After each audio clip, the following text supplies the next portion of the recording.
Hello दोस्तों, स्वागत है आप सभी का हमारे YouTube channel science G and JS पर। एसएससी सीएचएसएल एग्जाम 2023 10 मार्च के चारों शिफ्टों का एग्जाम खत्म हो चुका है और अब तक मेरे पास मैक्सिमम रियल क्वेश्चन आ चुके हैं चार शिफ्टों के जो एग्जाम में पूछे गए थे।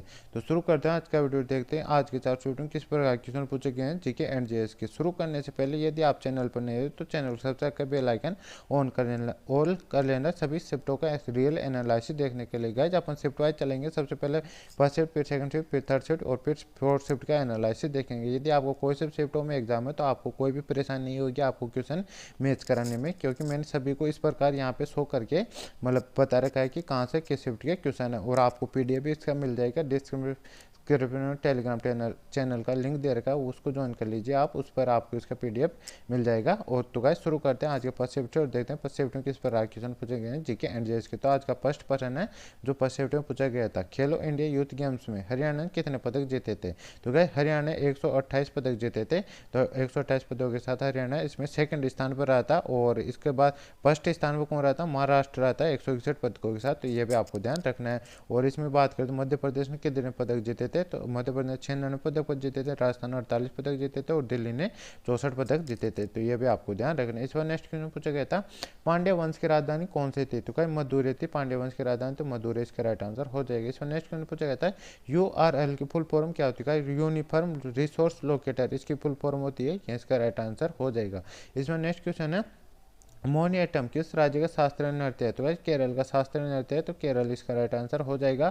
और ये अर्धशास्त्रीय नृत्य, ये भी आपको ध्यान रखना है। और गाइस शास्त्रीय नृत्य कितने हैं, वो 8 है। कौन कौन से हैं, भरतनाट्यम, कथकली, कथक, ओडिसी, मणिपुरी, मोहिनीअट्टम, कुचिपुड़ी और सत्रिया, ये सभी 8 शास्त्रीय नृत्य है, आपको ये भी ध्यान रखना है। इसमें नेक्स्ट क्वेश्चन पूछा गया था, नीति आयोग का अध्यक्ष कौन है। तो गाइस प्रधानमंत्री नीति आयोग के अध्यक्ष होते हैं जो वर्तमान में नरेंद्र मोदी जी, ये नीति आयोग के अध्यक्ष है। और इसकी स्थापना कब हुई थी, 1 जनवरी 2015 को इसकी स्थापना हुई थी। तो ये भी आपको ध्यान रखना। और किस किस जगह स्थापना हुई थी इसकी, योजना आयोग किस जगह स्थापना हुई थी, तो ये भी आपको ध्यान रखना है। इसमें नेक्स्ट क्वेश्चन है, भारतीय संविधान की किस अनुसूची में दल बदल विरोधी कानून दिया गया था। तो 10 अनुसूची में दिया गया था, यह इसका राइट आंसर हो जाएगा। और इसके बाद करें भारतीय संविधान की 10वीं अनुसूची जिसे लोकप्रिय रूप से दल बदल विरोधी कानून कहा जाता है, वर्ष 1985 में 52वें संविधान संशोधन द्वारा लाया गया था। यह दल बदल क्या है और दल बदल करने वाले सदस्यों को अयोग्य ठहराने संबंधी प्रावधानों को इसमें परिभाषित किया गया है। तो ये भी आपको ध्यान रखना है। इसमें नेक्स्ट क्वेश्चन पूछा गया था, आईपीएल के 15 सीजन में निम्नलिखित में कौन सी टीम क्वालिफाई नहीं कर पाई है। तो मुंबई इंडियंस ऑप्शन में दे रखा था, तो मुंबई इंडियंस इसका राइट आंसर हो जाएगा। और गाइस इसमें 10 टीमें भाग ली थी, जिसमें से 4 ही क्वालिफाई कर पाई थी, 6 अनक्वालिफाई हो गई थी इसमें। जिसमें कौन कौन सी क्वालिफाई हुई थी, Gujarat Titans, Rajasthan Royals, Lucknow super joints और रॉयल चैलेंजर्स बेंगलोर, ये चारों टीम क्वालिफाई हुई थी। और ऑप्शन में मुंबई इंडियंस दे रखा था, ये अपना राइट आंसर हो जाएगा जो नहीं क्वालिफाई कर पाई थी। इस पर नेक्स्ट क्वेश्चन पूछा गया था, जबलपुर शहर किस नदी के किनारे स्थित है। तो गाइस ये नर्मदा नदी के किनारे स्थित है और ये विंध्य पर्वत श्रृंखला में स्थित ये है। पवित्र नदी नर्मदा नदी के तट पर स्थित है, तो नर्मदा नदी इसका राइट आंसर हो जाएगा। और यह मध्य भारत की एक नदी होने के साथ साथ भारतीय उपमहाद्वीप की 5वीं सबसे लंबी नदी है। इसे मध्य प्रदेश की जीवन रेखा भी कहा जाता है। तो ये फैक्ट भी आपको ध्यान रखना है। इसमें नेक्स्ट क्वेश्चन पूछा गया था, फीफा फीफा महिला बास्केटबॉल विश्व कप 2022 किस देश ने जीता। तो ये संयुक्त राज्य अमेरिका ने चीन को हराकर जीता था। तो संयुक्त राज्य अमेरिका इसका राइट आंसर हो जाएगा। गाइस यहाँ पे फीफा है, फीबा नहीं है, ठीक है गाइस। इस पर नेक्स्ट क्वेश्चन पूछा गया था, 2022 में पाकिस्तान के प्रधानमंत्री कौन बने। तो गाइस इसका राइट आंसर शहबाज शरीफ बने हैं, तो शहबाज शरीफ इसका राइट आंसर हो जाएगा। और किसके स्थान पर बने हैं, तो गाइस ये इमरान खान के स्थान पर बने, तो ये भी आपको ध्यान रखना है। और पाकिस्तान के वर्तमान राष्ट्रपति कौन है, तो ये भी आपको ध्यान रखना है, मनमोहन हुसैन है, ये भी आपको ध्यान रखना है। इसमें नेक्स्ट क्वेश्चन पूछा गया था, निम्न में से कौन समृद्ध सूची का विषय नहीं है। कोई प्रत्यर्पण है जो समृद्ध सूची का विषय नहीं है, तो ये इसका राइट आंसर हो जाएगा। और समृद्ध सूची की बात करें जिसमें वर्तमान में 52 विषय है, इसमें पहले 47 विषय थे, लेकिन 42वें संविधान संशोधन अधिनियम द्वारा 1976 के तहत इसमें 5 विषयों को राज्य सूची से समवर्ती सूची में शामिल किए गए। वे कौन कौन से विषय थे, शिक्षा, वन, नापतोल, वन्यजीव वो एवं पक्षियों का संरक्षण, न्याय का प्रशासन, यह 5 विषय इसमें मतलब 1976 में ऐड किए गए थे। ये भी आपको ध्यान रखना है। इस पर नेक्स्ट क्वेश्चन पूछा गया था, एक मोमबत्ती की लौ के सबसे बाहरी क्षेत्र का रंग क्या होता है। तो इसका राइट आंसर हो जाएगा, मोमबत्ती के सबसे बाहरी क्षेत्र का रंग नीला होता है, तो नीला इसका राइट आंसर हो जाएगा। और एक मोमबत्ती की लौ को 3 क्षेत्रों में बांटा गया है, प्रत्येक क्षेत्र में तापमान भिन्न होता है, प्रत्येक क्षेत्र का एक विशिष्ट रंग होता है। तो सबसे बाहरी क्षेत्र का सबसे बाहरी क्षेत्र इस क्षेत्र का रंग नीला होता है, तो नीला इसमें राइट आंसर हो जाएगा। और यह सबसे गर्म क्षेत्र भी होता है, मतलब सबसे गर्म है होता है मोमबत्ती की लौ का सबसे बाहरी वाला क्षेत्र नीला क्षेत्र होता है, और यह क्षेत्र सबसे गर्म भाग होता है मोमबत्ती का। और इसके बाद मध्य वाले भाग की बात करें तो क्षेत्र का लौ रंग पीला होता है, और अंतरंग क्षेत्र यहाँ लौ का रंग आंतरिक क्षेत्र होता है, जिसे काला क्षेत्र भी कहा जाता है। इस पर नेक्स्ट क्वेश्चन पूछा गया था, भारत में पीएफआई को कितने सालों के लिए बैन कर दिया गया है? तो पीएफआई को बात करें तो केंद्रीय गृह मंत्रालय ने 28 सितंबर को पॉपुलर फ्रंट ऑफ इंडिया पर यूपीआई के तहत 5 साल का बैन लगा दिया, तो 5 साल इसका राइट आंसर हो जाएगा। इसमें नेक्स्ट क्वेश्चन है, प्रोफेसर शरद पगारे को किस उपन्यास के लिए 2020 का व्यास सम्मान दिया गया? तो प्रोफेसर शरद पगारे ने अपने उपन्यास पाटलिपुत्र की साम्राज्ञी के लिए वर्ष 2020 का व्यास सम्मान दिया गया है, तो इसका राइट आंसर हो जाए पाटलिपुत्र सामग्री इसके लिए दिया गया है, तो ये इसका राइट आंसर हो जाएगा। इसमें नेक्स्ट क्वेश्चन पूछा गया था, कथक किस क्षेत्र का शास्त्रीय नृत्य है? उत्तर प्रदेश का है, तो उत्तर प्रदेश इसका राइट आंसर हो जाएगा। और उत्तर प्रदेश उत्तर भारत का है, मतलब उत्तर नॉर्थ इंडिया का है, ये भी आपको ध्यान रखना है। इसमें नेक्स्ट में पूछा गया था, प्रशांत महासागर के बारे में निम्नलिखित से कौन सा कथन सही है? तो प्रशांत महासागर विश्व का सबसे बड़ा महासागर है, तो ये इसका बिल्कुल करेक्ट आंसर हो जाएगा, जो उत्तर में आर्कटिक से लेकर दक्षिण में अंटार्कटिका तक फैला हुआ है, ये आपको ध्यान रखना है। और जो इसमें नेक्स्ट में पूछा गया था, आयुष्मान भारत डिजिटल मिशन की नोडल एजेंसी कौन सी है? तो राष्ट्रीय स्वास्थ्य प्राधिकरण है, ये इसका राइट आंसर हो जाएगा। तो गाइस यहाँ पे अपने फर्स्ट शिफ्ट के क्वेश्चन खत्म हो चुके हैं, अब सेकंड शिफ्ट के क्वेश्चन देख लेते हैं। तो सेकंड शिफ्ट का फर्स्ट क्वेश्चन है, 2018 के एशियाई खेलों में ध्वजवाहक कौन था? तो नीरज चोपड़ा था, नीरज चोपड़ा इसका राइट आंसर हो जाएगा। नीरज चोपड़ा 2018 के एशियाई खेलों भारत के लिए उद्घाटन समारोह में ध्वजवाहक थे, ये इसका राइट आंसर हो जाएगा। इसमें नेक्स्ट क्वेश्चन पूछा गया था, माणिक्य लाल वर्मा किससे संबंधित था? तो माणिक्य लाल वर्मा ऐतिहासिक बिजोले किसान आंदोलन से संबंधित था, यह बिल्कुल राइट आंसर हो जाएगा। और के अग्रणी नेता थे, 1965 में उन्हें पद्म विभूषण मिला था, यह उस समय मेवाड़ रियासत राजस्थान राज्य के गठन के पहले प्रधानमंत्री थे, ये भी आपको ध्यान रखना है। इस पर नेक्स्ट में पूछा गया था, झारखंड की सबसे ऊंची चोटी कौन सी है? पार्श्वनाथ है, पार्श्वनाथ इसका बिल्कुल करेक्ट आंसर हो जाएगा। और इसकी ऊंचाई की बात है 1386 मीटर ऊंचाई से पार्श्वनाथ छोटा नागौर पठार सर्वोच्च पर्वत शिखर है, यह झारखंड के गिरिडीह जिले में छोटा नागौर पठार की पूर्व छोर पार्श्वनाथ से श्रेणी में स्थित है, यह झारखंड में सबसे ऊंचा पर्वत इस शिखर है, तो ये भी आपको ध्यान रखना है। इसमें नेक्स्ट क्वेश्चन है, पीवी सिंधु ने राष्ट्रमंडल खेल में कौन सा पदक जीता था? तो पीवी सिंधु राष्ट्रमंडल खेल की बात करें तो गोल्ड मेडल जीता था, गोल्ड मेडल इसका राइट आंसर हो जाएगा। और पीवी सिंधु ने कनाडा की मिशेल को हराकर जीता स्वर्ण पदक। पीवी सिंधु राष्ट्रमंडल खेल 2000 महिला एकल बैडमिंटन गोल्ड मेडल जीता है, इसी के साथ वह कॉमनवेल्थ गेम्स में तीनों रंग के पदक जीतने वाली पहली भारतीय महिला शटलर बन गई है, तो ये भी आपको ध्यान रखना है। इसमें नेक्स्ट क्वेश्चन है, पीवी सिंधु ने 2022 में किस किताब को ये एक स्टूडेंट बता रहा था कि यह क्वेश्चन पूछा गया था, पीवी सिंधु ने 2022 किस किताब को जीता? तो सिंगापुर ओपन दे बता रहा था इसका आंसर, तो ये भी पूछा हो तो ये भी आप करेक्ट आंसर लगा सकते हो इसका। इस नेक्स्ट क्वेश्चन है, जिसे 2022 में अटॉर्नी जनरल के रूप में नियुक्त किया गया, तो किसे नियुक्त किया गया? तो भारत के वर्तमान अटॉर्नी जनरल को आर वेंकटरमण है, ये इसका राइट आंसर हो जाएगा। और इन्हें कब नियुक्त किया गया? 1 अक्टूबर 2022 को नियुक्त किया गया 3 साल के लिए, तो ये भी आपको ध्यान रखना है। और ये कौन से नंबर के हैं ये भी आपको ध्यान रखना है, 16वें क्रम के अटॉर्नी जनरल है, ये भी आपको ध्यान रखना है। इस पर नेक्स्ट क्वेश्चन है, आगा खा पैलेस कहाँ स्थित है? आगा खा पैलेस पुणे के येरावाड़ा में स्थित है, तो पुणे इसका राइट आंसर हो जाएगा। इसमें नेक्स्ट में पूछा गया 36वें राष्ट्रीय खेल किसने योगासन में गोल्ड मेडल जीता है? तो इसका राइट आंसर हो जाएगा पूजा पटेल ने जीता है, पूजा पटेल इसका राइट आंसर हो जाएगा। और योगासन का इसमें पहली बार शामिल हुआ गेम में 5 नए गेम शामिल हुए, जो 36वें राष्ट्रीय खेलों गुजरात की पूजा पटेल ने योगासन स्वर्ण पदक जीतने वाली पहली खिलाड़ी बनी है। और इस बार राष्ट्रीय खेलों में जो 5 नए गेम शामिल हुए उनमें से योगासन भी एक खेल है, तो ये भी आपको ध्यान रखना है। इसमें नेक्स्ट क्वेश्चन पूछा गया था, दक्षिण अफ्रीका में अपने काम के लिए नोबेल पुरस्कार किसने जीता है? नेशनल मंडेला ने जीता है, यह बिल्कुल करेक्ट आंसर हो जाएगा। इसमें नेक्स्ट क्वेश्चन पूछा गया था, कौन सा दर्रा कुल्लू घाटी को लाहौल और स्पीति घाटियों से जोड़ता है? तो रोहतांग दर्रा जोड़ता है, रोहतांग दर्रा इसका राइट आंसर हो जाएगा। और रोहतांग दर्रा की बात करें तो हिमाचल प्रदेश के लाहौल और स्पीति घाटियों के साथ कुल्लू घाटी के बीच कड़ी को जोड़ता है, तो ये बिल्कुल करेक्ट आंसर हो जाएगा। इसमें नेक्स्ट क्वेश्चन पूछा गया था, 1857 की क्रांति मेरठ से किसने प्रतिनिधित्व किया था? तो मेरठ विद्रोह कब हुआ था? 9 मई 1857 को हुआ था। और 1857 विद्रोह की शुरुआत को चिन्हित किया गया था, जिसका नेतृत्व कदम सिंह ने किया था। मेरठ में भारतीय सिपाहियों ने अपने ब्रिटिश अधिकारियों की हत्या कर दी और जेल तोड़ दी थी। 10 मई को उन्होंने दिल्ली में मार्च भी किया था, यह भी आपको ध्यान रखना है। इसमें नेक्स्ट क्वेश्चन है,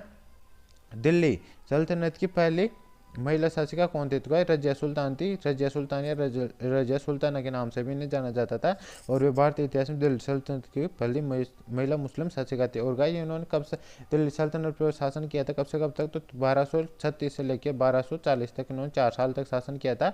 और ये किसकी बेटी थी? तो ये इल्तुतमिश की बेटी थी। और इनकी हत्या कब कर दी गई थी? 1240 में इनकी हत्या केतल के पास कर दी गई थी। ये भी आपको ध्यान रखना है। इसमें नेक्स्ट में पूछा गया था the great wall of China कितने वर्षों पहले बनी थी? 2400 ईसा पूर्व ऑप्शन दे रखा था, ये बिल्कुल करेक्ट आंसर हो जाएगा। और ग्रेट वॉल ऑफ चाइना का निर्माण 220 से 206 ईस्वी के बीच हुआ था और इसके बाद इसमें विभिन्न चीनी राजवंशों को किले की इन श्रृंखलाओं को निर्माण करने के लिए 2000 साल का समय लगा था। तो ये भी आपको ध्यान रखना है। इसमें नेक्स्ट मैंने पूछा गया था नीति आयोग की शुरुआत कब की गई थी? 1 जनवरी 2015 की गई थी और ये रिपीटेड क्वेश्चन का फर्स्ट चैप्टर में क्वेश्चन पूछा गया और सेकंड में भी अभी ये क्वेश्चन पूछ लिया गया है। इससे मैंने इसकी बात करें नीति आयोग भारतीय राष्ट्रीय परिवर्तन संस्था, इसकी फुल फॉर्म रहती है हिंदी के अंतर्गत। और इसके बाद भारत सरकार द्वारा गठित एक नया संस्थान है जिसे योजना आयोग के स्थान पर बनाया गया। 1 जनवरी 2015 को इस नए संस्थान के संबंध में जानकारी देने वाला मंत्रिमंडल का प्रस्ताव जारी किया गया था। ये भी आपको ध्यान रखना है। इसमें नेक्स्ट क्वेश्चन 2022 में भारत का जीडीपी में स्थान क्या है? तो हाल ही में जारी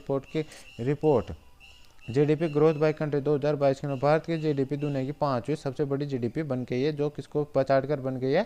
इंग्लैंड ब्रिटेन को पछाड़कर बन गई है 5वीं दुनिया की 5वीं जीडीपी। तो ये पे आपको ध्यान रखना है। इसमें नेक्स्ट क्वेश्चन तो गाइस यहाँ पे अपने सेकंड शिफ्ट के क्वेश्चन खत्म हो चुके हैं और अब थर्ड शिफ्ट के क्वेश्चन देख लें। थर्ड शिफ्ट में किस प्रकार क्वेश्चन पूछा गया? तो थर्ड शिफ्ट का फर्स्ट प्रश्न है सिंधु घाटी सभ्यता से कौन सा स्थान संबंधित हुआ है? हड़प्पा ऑप्शन दे रखा था, हड़प्पा इसका राइट आंसर हो जाएगी। इसमें नेक्स्ट में पूछा गया था अनुच्छेद 50 किससे संबंधित है? तो एक कार्यपालिका से न्यायपालिका पृथककरण से संबंधित है, ये इसका राइट आंसर हो जाएगा। इस पर नेक्स्ट क्वेश्चन पूछा गया था अक्टूबर 2022 में चंद्रयान 2 ने किस पदार्थ की बहुतायिता का पता लगाया था? तो है सोडियम की प्रचुरता का मात्रा का पता लगाया था, सोडियम इसका करेक्ट आंसर हो जाएगा। इसमें नेक्स्ट क्वेश्चन पूछा गया था पूर्वी तट का क्षेत्रीय नाम क्या नहीं है? तो मालाबार तट नहीं है, क्योंकि मालाबार तट ने पश्चिमी तट का नाम है, ना कि पूर्वी तट का। पूर्वी तट के नाम की बात करें ओडिशा उत्कल तट कहा जाता है, तमिलनाडु वाले को कोरोमंडल तट या पायन घाट, भारत के पूर्वी घाट को कोरमंडल तट कहा जाता है, ये आपको ध्यान रखना है। और पश्चिम घाट के तटों के नाम की बात करें तो इसे कोंकण तट, महाराष्ट्र तट, गोवा तट, मालाबार तट और केरल और कर्नाटक तट के नाम से भी जाना जाता है। तो ये भी आपको ध्यान रखना है। इसमें नेक्स्ट क्वेश्चन पूछा गया था सरिस्ता के लिए विश्व बैंक ने किस राज्य को 350 मिलियन अमेरिकी डॉलर का लोन दिया है? तो गाइस इसका राइट आंसर हो जाएगा गुजरात को दिया है, गुजरात इसका बिल्कुल करेक्ट आंसर हो जाएगा। विश्व बैंक ने गुजरात को 350 मिलियन डॉलर यानी 2832 करोड़ रुपए से अधिक के लोन को मंजूरी दी है।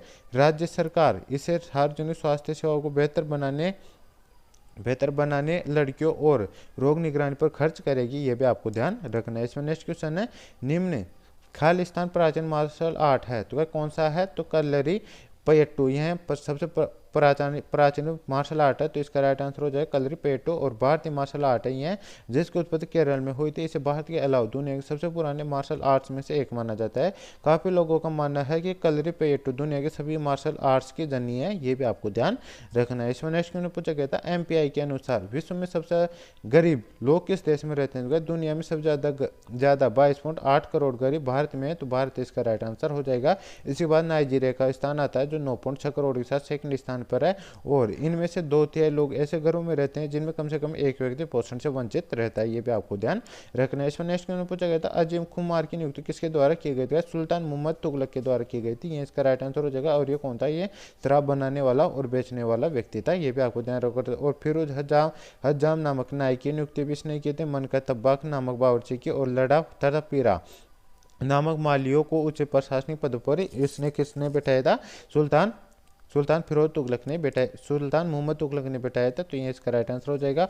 और ये गाय जी इसके योग्य नहीं थे, लेकिन सुल्तान के चापलूसी करके इन बड़े पदों पर ये बैठ गए थे, ये भी आपको ध्यान रखना। इसमें नेक्स्ट क्वेश्चन पूछा गया था कालबेलिया नृत्य किस राज्य से संबंधित है? कालबेलिया नृत्य राजस्थान में मुख्य रूप से कालबेलिया समुदाय द्वारा किया जाने वाला नृत्य है, तो ये राजस्थान इसका बिल्कुल करेक्ट आंसर हो जाएगा। और इसे सपेरा जनजाति करती है, इसे सपेरा नृत्य है, इसमें एक चामर नृत्य जैसे अन्य नामों के नाम से भी जाना जाता है। और इसे 2010 में यूनेस्को की मानवता की अमूर्त सांस्कृतिक विरासत की प्रतिनिधि सूची में शामिल किया गया है, तो ये भी आपको ध्यान रखना है। इसमें नेक्स्ट क्वेश्चन पूछा गया था निम्नलिखित में से कौन सा वाद्य यंत्र ठोस वाद्य यंत्र है? तो घन वाद्य यंत्र होते हैं वो ठोस वाद्य यंत्र रहते हैं, उनके एग्जाम्पल है मजीरा, जल तरंग, कच्छ तरंग, झांझ, खड़ताल आदि, ये सभी होते हैं ये ठोस वाद्य यंत्र रहते हैं। और भरत मुनि ने भरत मुनि के नाट्यशास्त्र के अनुसार संगीत वाद्य यंत्रों के 4 वर्ग हैं। वो कौन कौन से? तत्वाद है, सबसे पहले आता है तत्वाद, तंतुवाद जो तारयुक्त वाद्य रहते हैं वो।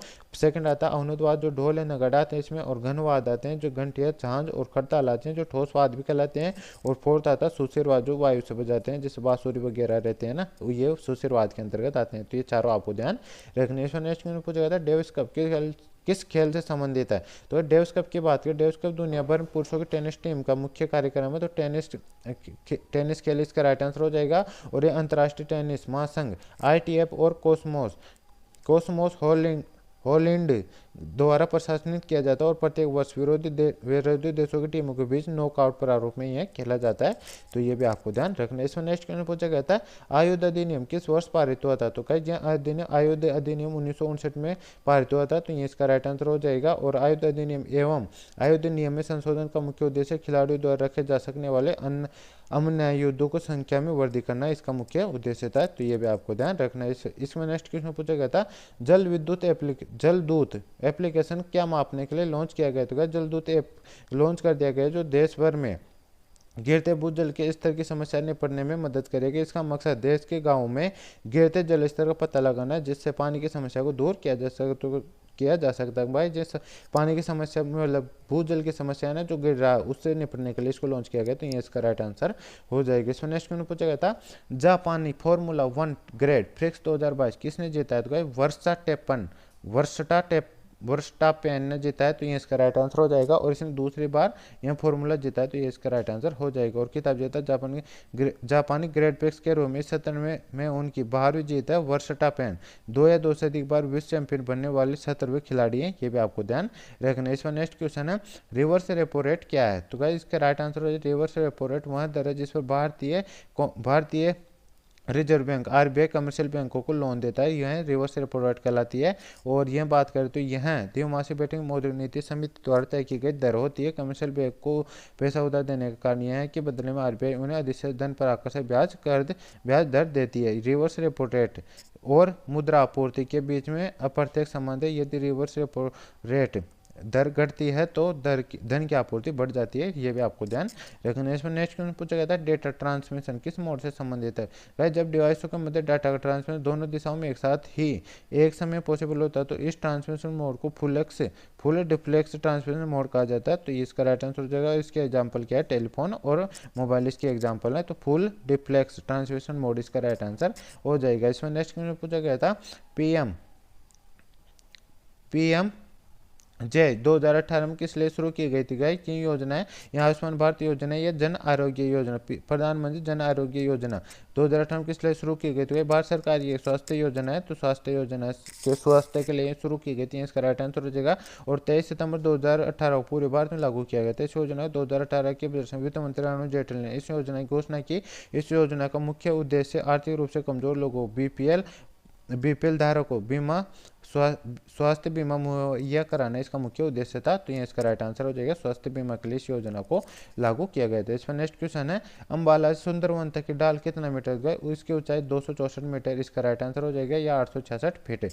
अंबाला नगर सिंधु तथा गंगा नदी तंत्रों के बीच जल विभाजक पर स्थित है। अंबाला से सुंदरवन तक मैदान की लंबाई 1800 किमी है। ये भी आपको ध्यान रखना है। इसमें नेक्स्ट क्वेश्चन था कौन सी सर्किट बोर्ड क्या है? तो गाइस ये इसका बात करते हैं मदरबोर्ड कंप्यूटर का मुख्य सर्किट बोर्ड है। तो ये इसका राइट आंसर हो जाएगा। इसे सिस्टम बोर्ड या लॉजिक बोर्ड भी कहा जाता है। यह कंप्यूटर के सभी परिपथ उपकरणों के बीच संबंध रखता है और अनुमति देता है कि यह CPU और मेमोरी के बीच एक कनेक्टर के रूप में भी कार्य करता है। ये आपको ध्यान रखना है। इस बात तो गाइस आपने यहाँ पे थर्ड शिफ्ट के क्वेश्चन खत्म हो चुके हैं। अब फोर्थ शिफ्ट के क्वेश्चन बचे हैं, ये भी देख लेते हैं। फोर्थ शिफ्ट का फर्स्ट क्वेश्चन है अर्धस्पर्शकांत किस अनुच्छेद से संबंधित है? अनुच्छेद 17 से संबंधित है। अनुच्छेद 17 इसका राइट आंसर हो जाएगा।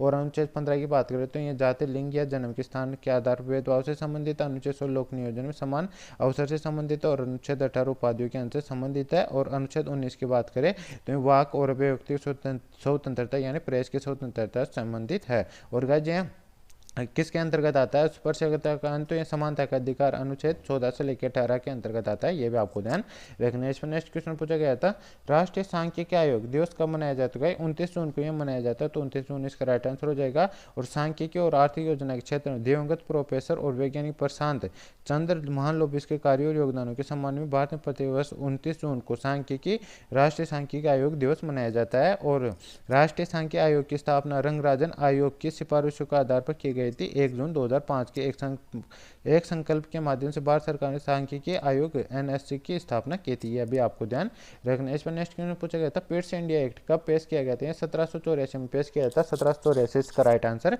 हो जाएगी। इसके बात करें तो इसका नाम ब्रिटिश प्रधानमंत्री विलियम पिट द यंगर के नाम पर रखा गया था। पिट्स इंडिया एक्ट 1784 को ईस्ट इंडिया कंपनी एक्ट 1784 भी कहा जाता था। यह भी आपको ध्यान रखना है। इसमें नेक्स्ट क्वेश्चन है, भारतीय मानक ब्यूरो किस मंत्रालय के अधीन कार्य करता है? भारतीय मानक ब्यूरो की बात करें तो भारत में राष्ट्रीय मानक निर्धारण करने वाली संस्था है। यह उपभोक्ता मामलों और खाद्य एवं सार्वजनिक वितरण मंत्रालय के अधीन कार्य करता है, तो ये इसका राइट आंसर हो जाएगा। इसमें नेक्स्ट क्वेश्चन पूछा गया था, 2022 एशिया कप का रनर अप टीम उप विजेता टीम कौन सी है? तो इसका राइट आंसर पाकिस्तान उप विजेता टीम थी, और विजेता टीम की बात करें तो श्रीलंका इसकी विजेता टीम थी। तो ये दोनों आपको ध्यान रखना है। इसमें नेक्स्ट क्वेश्चन पूछा गया था, विजय हजारे ट्रॉफी किस फॉर्मेट का खेल है? तो ये विजय हजारे ट्रॉफी की रणजी वनडे ट्रॉफी के रूप में जाना जाता है, जो 50 ओवर का क्रिकेट मैच होता है। तो इसका राइट आंसर हो जाएगा, रणजी ट्रॉफी वनडे मैच है, इसका राइट आंसर हो जाएगा। इसमें नेक्स्ट क्वेश्चन पूछा गया था, ठोस से गैस में परिवर्तन क्या कहलाता है? ठोस से गैस में परिवर्तन की बात करते हैं ऊर्ध्वपातन कहलाता है। ऊर्ध्वपातन इसका राइट आंसर हो जाएगा।